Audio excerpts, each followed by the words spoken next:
அறவாழி அந்தணன் தாழ் சேர்ந்தார்க் கல்லால் பிறவாழி நீந்தல் அரிது.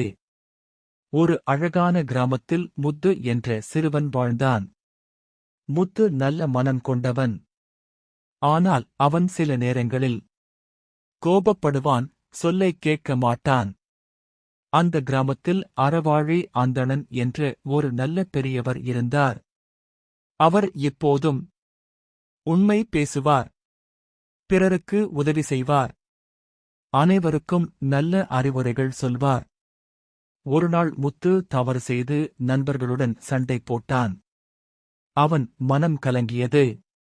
அப்போது அவன் அந்தணனிடம் சென்று கேட்டான், தாத்தா, நல்ல மனிதனாக வாழ என்ன செய்ய வேண்டும்? அந்தணன் சிரித்துக் கொண்டு சொன்னார், நல்லவர்களின் வழியில் நடந்தால்தான் வாழ்க்கை நல்லதாக இருக்கும்.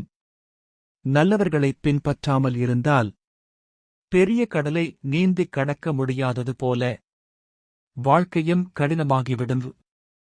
அந்த நாளிலிருந்து முத்து அந்தணனின் சொல்லைக் கேட்டு நடந்தான். அம்மா அப்பாவை மதித்தான். நண்பர்களிடம் அன்பாக நடந்தான்.